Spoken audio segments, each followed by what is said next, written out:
अवधूत चिंतन श्री गुरुदेव दत्त श्री स्वामी समर्थ तुमचं सर्वांचं माझ्या चॅनलमध्ये खूप खूप मनापासून स्वागत आहे। आजचा दिवस तुम्हाला शुभ जाओ, स्वामी कृपेने तुमच्या सगळ्या इच्छा स्वामी महाराज पूर्ण करो ही स्वामींची चरणी प्रार्थना करते आणि आजच्या व्हिडिओला सुरुवात करते। तर स्वामींचा प्रकट दिन जवळ आलेला आहे आणि अर्थात आपण आतुरतेने सगळेजण स्वामींच्या प्रकट दिनाची वाट बघत आहोत आणि आपण सगळेजण सेवा देखील करतोय। कोणी 21 दिवसाची करतोय, कोणी 11 दिवसाची करतोय, कोणी 7 दिवसाची करेल, कोणी 1 दिवसीय पारायण करेल, ज्याला जसं जमेल तसं आपण सगळेजण सेवा करत आहोत। पण स्वामींचा प्रकट दिन कशा पद्धतीने साजरा करावा किंवा मूर्ती असेल तर मूर्तीवरती अभिषेक कसा करावा, अभिषेक करताना कोणते स्तोत्र मंत्र बोलावेत, फोटो असेल तर फोटोची पूजा कशी करावी याबद्दलची सगळी डिटेल माहिती आज आपण या व्हिडिओमध्ये बघणार आहोत। सो व्हिडिओ पूर्ण शेवटपर्यंत बघा। स्वामींना आपल्याकडून काय हवं आहे तर फक्त साधीभोळी भक्ती, साधीभोळी सेवा आपल्याकडून हवी असते।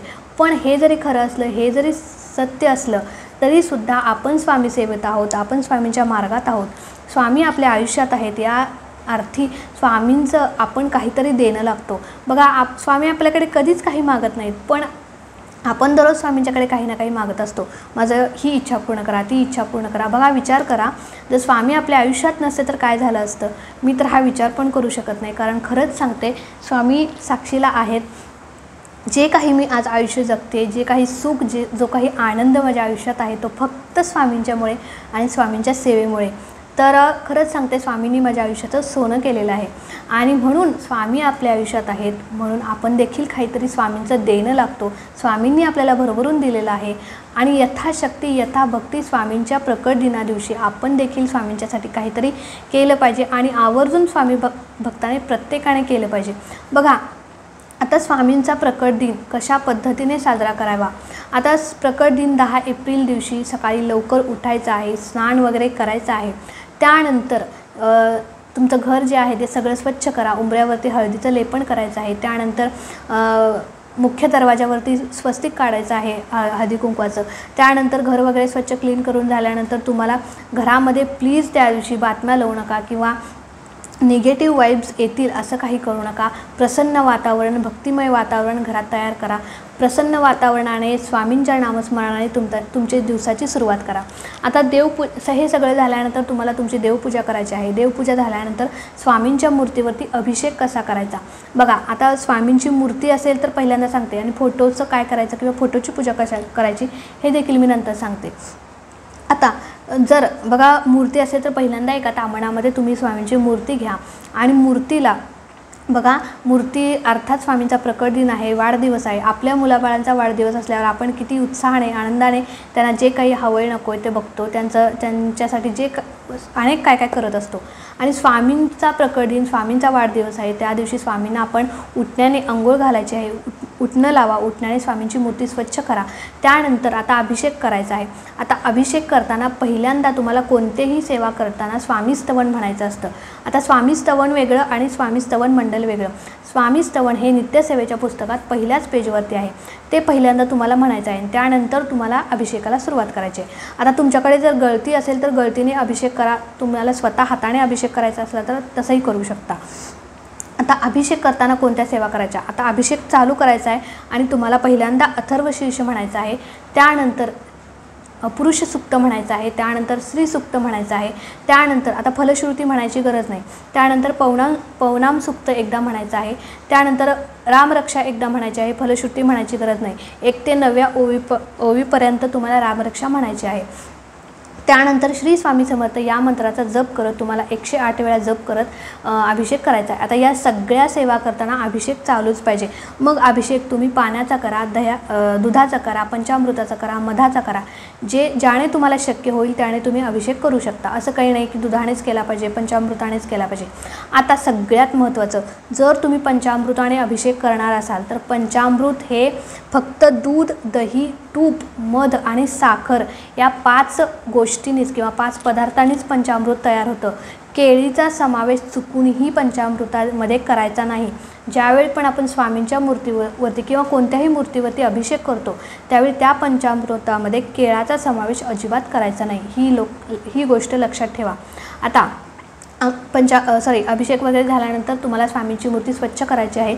जिथे आसन मांडलेलं आहे तिथं ती मूर्ती स्थापन करायची आहे। त्यानंतर तुम्हाला स्वामींना केशरी गंध, अष्टगंध, चंदन जे काही तुमच्याकडे आहे ते लावायचं आहे। त्यानंतर हिना अत्तर स्वामींना खूप आवडतं, हिना अत्तर आवर्जून लावा। त्यानंतर आता पंचोपचार पद्धतीने स्वामींची पूजा करायची आहे। सोनचाफ्याची फुलं स्वामींना आवडतात, ती आवर्जून तुम्ही अर्पण करा। नसेल मिळाली तर पिवळी फुलं, जी पण तुम्हाला फुलं मिळतील ती आवर्जून अर्पण करा। आता हे सगळं झाल्यानंतर तुम्हाला आरती करायची।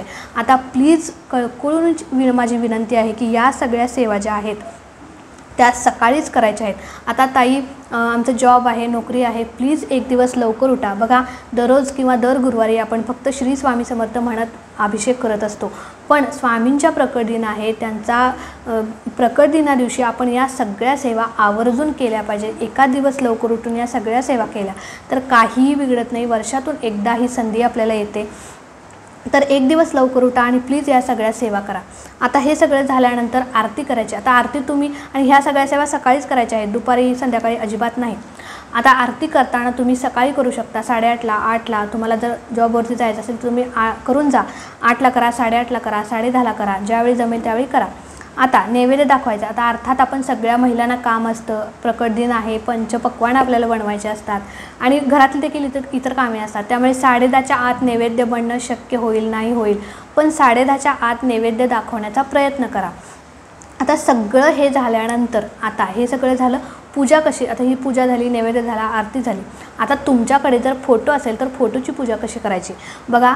आपण ज्या सेवा अभिषेक करताना म्हणल्या, आता पहिल्यांदा फोटो स्वच्छ पुसून घ्यायचा आहे, त्यानंतर अष्टगंध लावायचा, हिना अत्तर फोटोला लावा, पंचोपचार पद्धतीने पूजा करा, फुलं अर्पण करा, जे काही आपण मूर्तीवर केलं आहे ते सगळं करून घ्या। पण अभिषेक करताना ज्या आपण सेवा केलेल्या आहेत त्या सेवा तुम्हाला फक्त स्वामींच्या पुढे बसून करायच्या आहेत। आता कोणत्या तर स्वामी स्तवन, अथर्वशीर्ष, पुरुषसूक्त, श्रीसूक्त, पवनाम सूक्त किंवा रामरक्षा, श्री स्वामी समर्थ या मंत्राचा जप, ह्या सगळ्या सेवा फक्त फोटो असेल तर फोटो पुढे बसून तुम्हाला करायच्या आहेत आणि मूर्ती असेल तर अभिषेक चालू करून ह्या सगळ्या सेवा करायच्या आहेत। तर हे झालं। आता त्यानंतर अभिषेक झाला वगैरे सगळं झालं। आता त्या दिवशी तुमच्या जे काही हे सगळं झाल्यानंतर तुम्ही तुमच्या ज्या काही नित्यसेवा आहेत, कोणी 21 दिवसाचं अनुष्ठान वगैरे जे काही तुम्ही संकल्पयुक्त सेवा केलेल्या आहेत त्या तुम्ही करू शकता। आता हे सगळं झाल्यानंतर तुम्हाला दिवसभरामध्ये ज्यावेळी शक्य होईल त्यावेळी तुम्ही स्वामींच्या केंद्रात जा, मठात जा, आवर्जून जा। बघा पण स्वामींच्याकडे काहीही मागू नका, फक्त स्वामींकडे जाताना एक नारळ घ्या, खडीसाखर घ्या, एक गुलाबाचं फूल घ्या, स्वामींच्या केंद्रात जा, स्वामींना मुजरा करा, तिथे ते खडीसाखर नारळ अर्पण करा आणि स्वामींना मनापासून प्रार्थना करा की स्वामी खरंच तुम्ही माझ्या आयुष्यात आलात, मी तुमच्या सेवेत आलो आणि तुम्ही माझ्या आयुष्यात आलात आणि माझ्या आयुष्याचं सोनं झालेलं आहे किंवा तुम्ही माझ्या आयुष्याचं सोनं केलेलं आहे आणि आम्हाला अशी सद्बुद्धी द्या की आम्ही तुमच्या सेवेतून मार्गातून कधीच बाहेर पडू नये किंवा तुमची सेवा अखंडपणे माझ्याकडून करून घ्या। जीवा जीव आहे तोपर्यंत मी तुमच्या सेवेत असू दे, मार्गात असू दे आणि तुमची सेवा माझ्याकडून अखंडपणे जीवा जीव आहे तोपर्यंत करून घ्या आणि एवढंच तुम्ही स्वामींच्याकडे मागा। बघा तुम्हाला आयुष्यात दुसरं काहीच मागण्याची वेळ येणार नाही। बघा स्वामी स्वतः म्हणतात की जो माझा जप करतो, जो माझं नामस्मरण करतो त्याला मी आयुष्यभर जपतो, त्याचा योगक्षेम मी चालवतो। स्वामींच्या केंद्रात, मठात एक 10 मिनटं 15 मिनटं बसा, नामस्मरण करा, एखादं पारायण तुम्ही स्वामीचरित्र सारामृताचा ग्रंथ तिथं बसून वाचा। खरंच सांगते पॉझिटिव्ह वाईब्स, सकारात्मकता तुमच्या अंगात निर्माण होईल। तुमचं जे काही टेन्शन आहे ते सगळं निघून जाईल। फक्त स्वामींच्या पुढे बसा, स्वामींचं नामस्मरण करा आणि तिथे बसून त्यांना नमस्कार करून मुजरा करून तुम्ही घरी या। तर स्वामींच्या प्रकट दिना दिवशी एवढं आवर्जून करा। दररोज तुम्हाला शक्य नाही ना जमत, या दिवशी तरी आवर्जून वेळ काढून या सगळ्या गोष्टी करा। तर अगदी छोटीशी माहिती होती, मला तुमच्याजवळ शेअर करायची होती। व्हिडिओ जर आवडला तर व्हिडिओला नक्कीच लाईक करा, चॅनलवरती नवीन असाल तर चॅनलला सबस्क्राईब नक्की करा आणि खुश राहा, आनंदी राहा आणि सगळ्यात महत्त्वाचं स्वामींची सेवा करत राहा। श्री स्वामी समर्थ।